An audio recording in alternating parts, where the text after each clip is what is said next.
Hello, our friends, Hearts Home family. Hello there. Welcome back.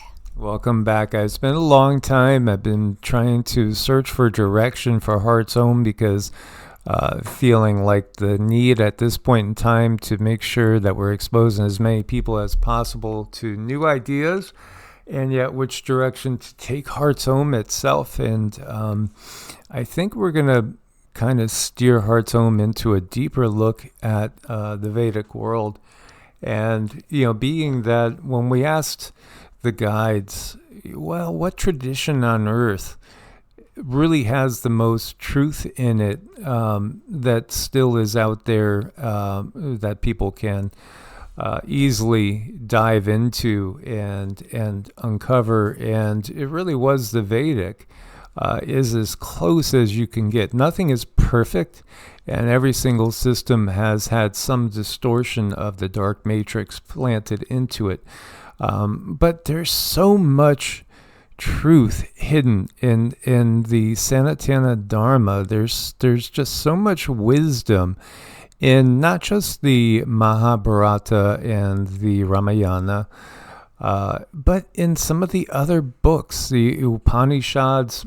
There's so much wisdom in there, simple parable stories that if you're used to listening to the Bible stories, you're going to resonate with them right away. In fact, you might even think they are. Well, the reality is I do think they've taken a lot of the Bible stories from what's over in the Sanatana Dharma. When you look to what's openly known and understood in the Hindu world is just amazing. It really is amazing, because everything that we're discovering here in science that trickles out was well known, already knew, and there was clarity. It was accepted. This is because this is the wisdom that was given to us by the Devas. Who are the Devas? The Devas are benevolent extraterrestrials, really, when you get down to it, and interdimensional beings from higher densities.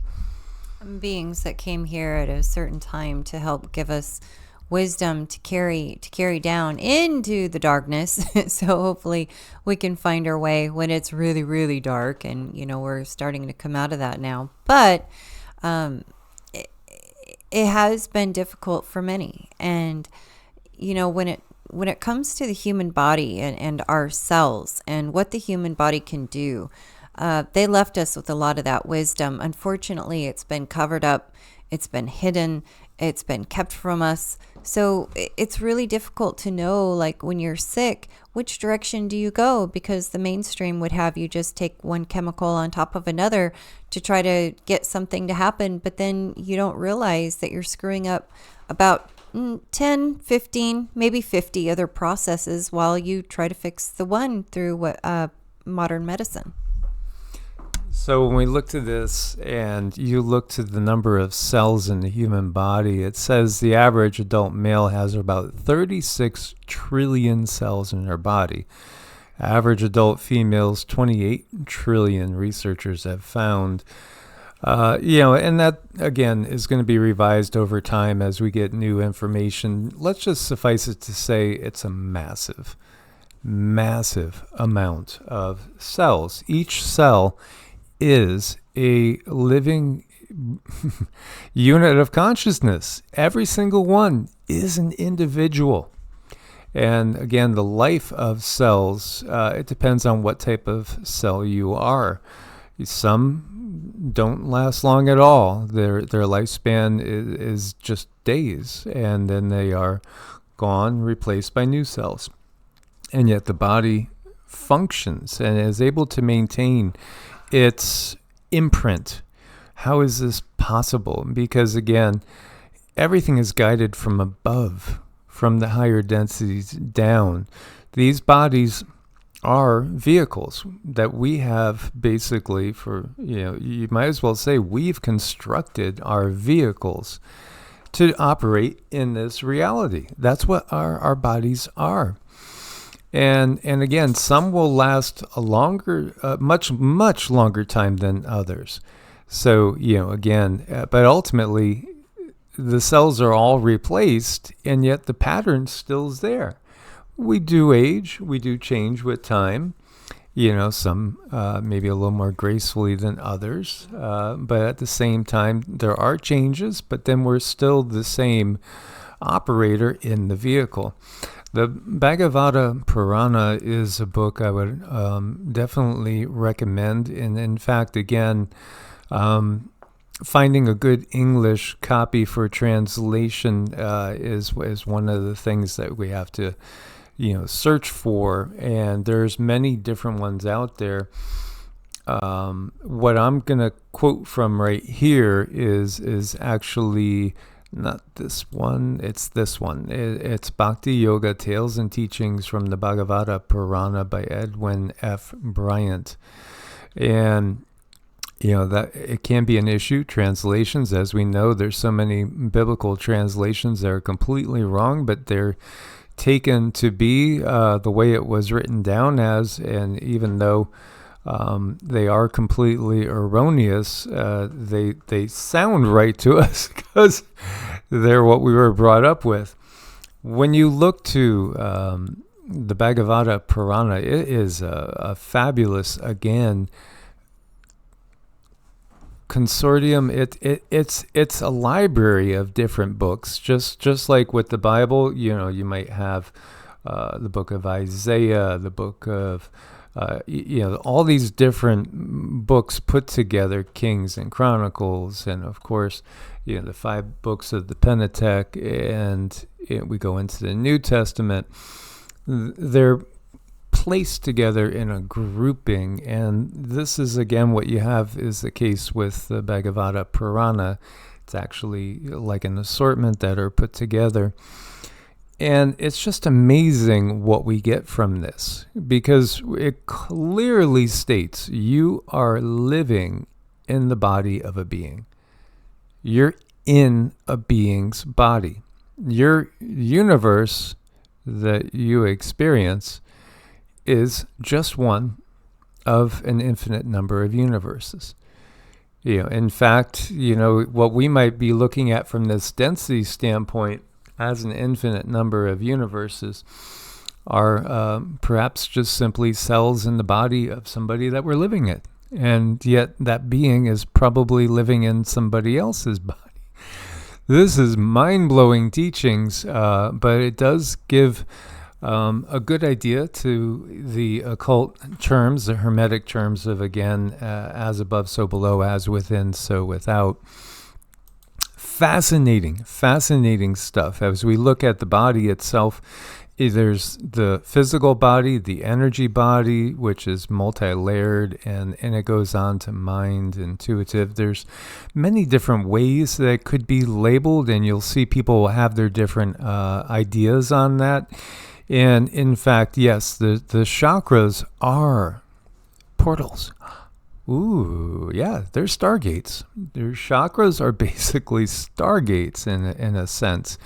And each chakra is ruled by a Hindu deity. Each one is given a different Hindu deity. Ganesha is in charge of your root chakra.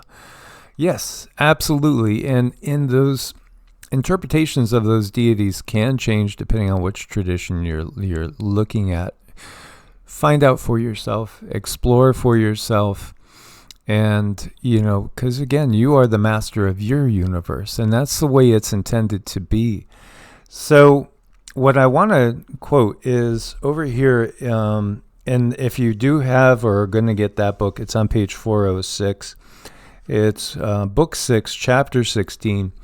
Again, when you look to what's in the vast library of the Hindu tradition, the Bible would just be not even the preface. It might be the introduction.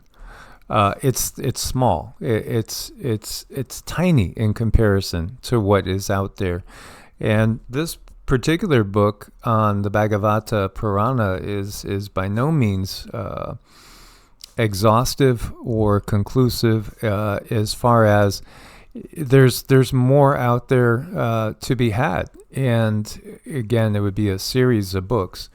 The number of verses in the Mahabharata is mind-blowing. there's so much here, and it's given to us ultimately from extraterrestrials and interdimensional beings of a very high frequency and nature. So they are sharing with us the secrets of the universe. And here it says, this egg-like universe, because our universe is shaped like an egg, according to this, is covered by 7 layers of earth atoms. Earth atoms. Interesting, is it not? Each one 10 times thicker than the previous one.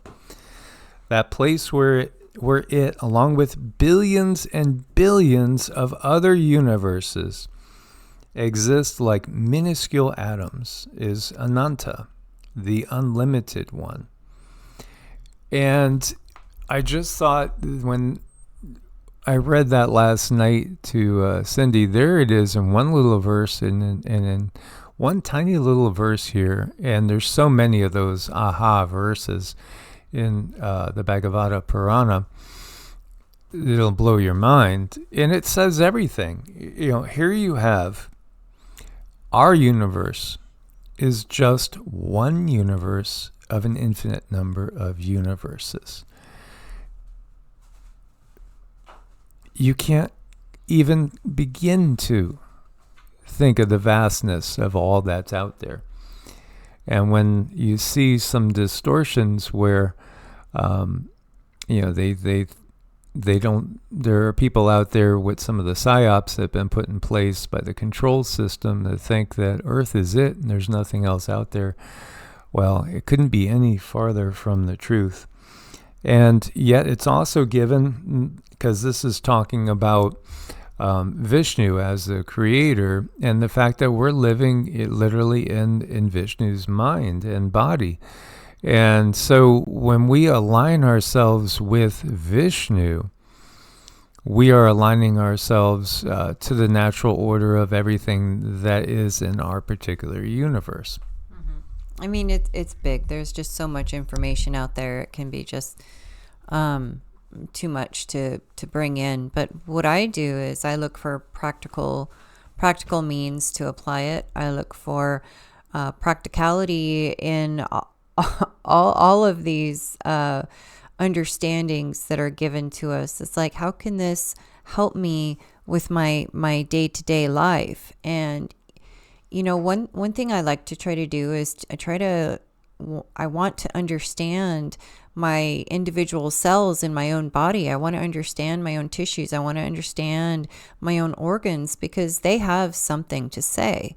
And as above, so below. And once you start to understand the basic inner workings of yourself and your soul, you can expand out from there, and you can expand that out to help yourself understand and kind of navigate your way through this world. I don't think it's about taking ourselves out of this 3D world. It's about making sense of it so we can have this experience. And that's really tough to do. You look at a baby horse, or you look at a baby cow, you look at anything that's just come into this world, and by gosh, they are having the hardest time to figure out just the basic components of this new body that they have to tolerate. but eventually they figure it out. One of our dearest friends, she had her mama lambs had some baby lambs, and these little guys had the hardest time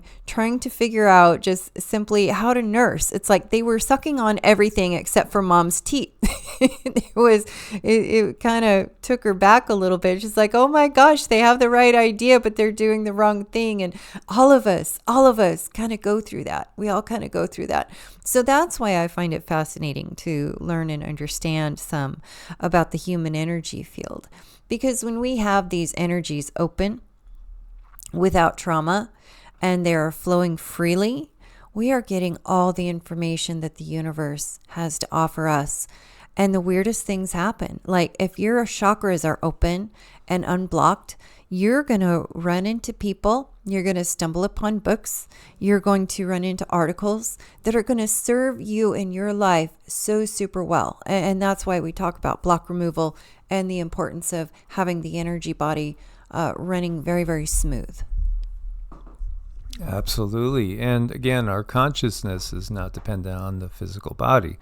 It's independent of the physical body. And in fact, it extends beyond all these layers that we can clearly see and operate. So when we are out of the physical body, when we shed the physical body, when it's been damaged, no longer useful, the consciousness will withdraw to the next layer. And yet, of course, when we're sleeping, we are in the astral realms typically. We can also achieve higher states of consciousness, which we can do through meditation, yoga, Qigong, and also in some of the deeper states of dream time and sleeps per se. We can also shift into some parallel realities and see alternative possibilities. I do think we can. If the desire is strong enough, I do think we can shift our focus and jump to another one of those possibilities in the multiverse, because everything is ultimately it's all running flawlessly, seamlessly, simultaneously, because time is a construct that we need to utilize in the body, yet when we get out of the body, it's different than what it is when we are in a normal waking state of consciousness. And I'm sure everybody has felt time dilations in your own life at different times. You ever, sit there waiting for an appointment and you got another appointment afterwards and you're running late and you can't get away from this appointment, and all of a sudden it's like a minute feels like it's 5 or 10 minutes. And then conversely, there can be times when you're in a state of bliss and you're like, oh my gosh, an hour went by, 2 hours went by, whether it was a wonderful story or you're just simply relaxing so comfortably, or you're by a stream or by the ocean, and before you know it, a large portion of time has gone by in the blink of an eye. Well, again, it is all relative. It really is. And it's also relative to the yugas. And hoping that we'll be able to come up with an explanation, a way to give some clarity to the timing of the yugas, because it's not what we would think. Time in a Kali Yuga is vastly different than time in a Bronze Age. And time in the Bronze Age is vastly different from the Silver Age. And the Silver Age is vastly different from the Golden Age. Time flows differently in each Yuga, as it does for us when we are in the body. When we are no longer in the body, time does not flow the same on the astral plane per se, and time is not different when we're, say, up in fifth density as well. Everything is relative and everything changes. All this is really hidden out there in plain sight in the Bhagavata, Purana, and in other of the Hindu holy books. Many of these are given in a state of allegory.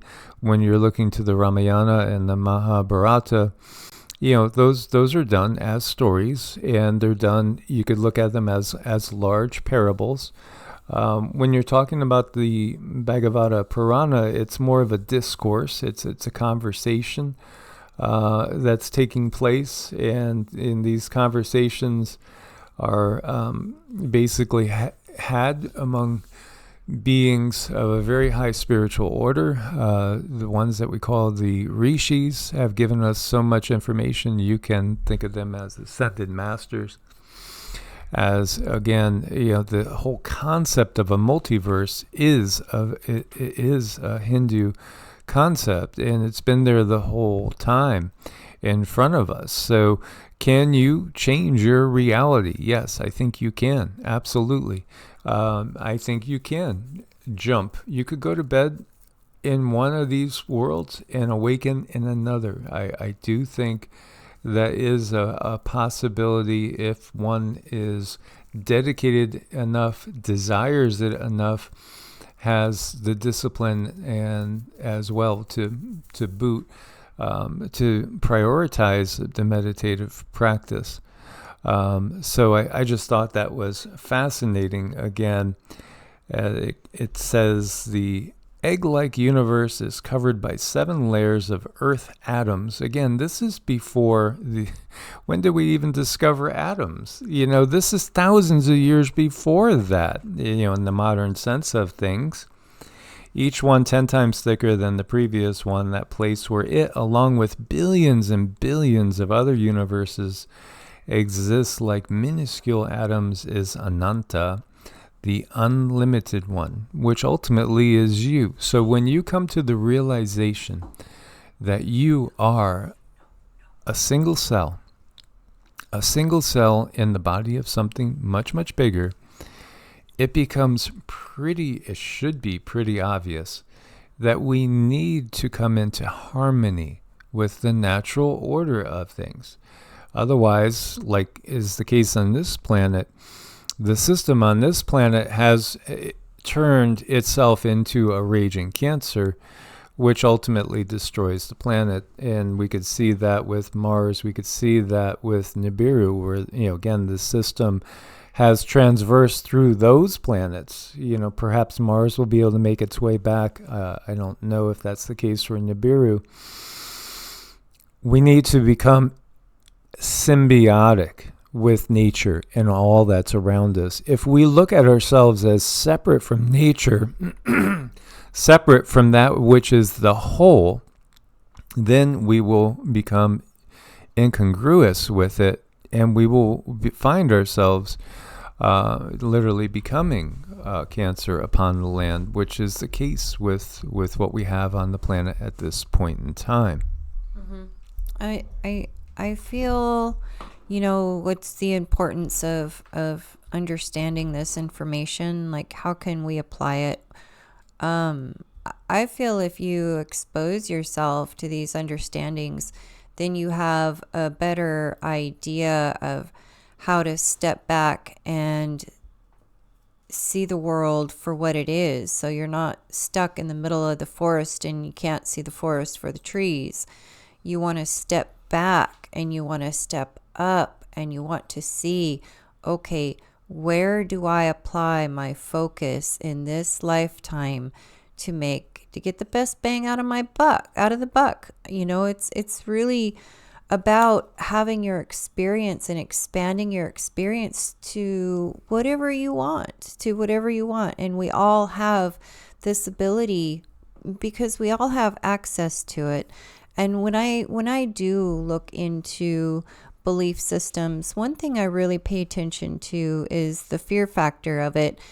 If there's something in there that's just simply telling me, okay, if you don't believe this thing, you're going to burn in hell forever, I don't think that that's something that's going to benefit me. What have I learned? What have I learned out of something like that? I've learned to just simply be afraid to learn. And that's not where I want to be. Maybe some people feel safe being in a construct like that. I don't any longer. At one point, I felt it was safe. I thought that was the safest road because we all walk our own path. I mean, a lot of people believe and have other belief systems, and it all has purpose, I guess is what I'm saying. It all has purpose. And where are you at? And at what point in the road are you absorbing this purpose and utilizing it for the expression of your own being? As we've said many times, when you look to some of the statements that don't seem to make any sense in the Bible, like where Yeshua says, I and the Father are one, but then says, greater things you will do while you're marveling at what I did. Obviously, self-realization, which is at the core, it's the purpose of the whole Hindu faith. Self-realization is knowing yourself. Know yourself. It's just simple. Understand that you are not the body. You are consciousness itself. That is the main message given in the Mahabharata and in the Bhagavad Gita, where Krishna says to Arjuna, don't be afraid. There's no reason to be afraid. Don't you know, you can't really die. Your body, sure, the body is a vehicle.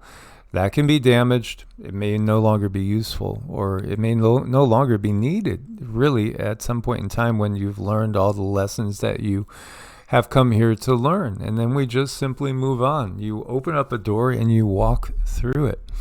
But at the same time, it's here where we can gain so much experience and knowledge.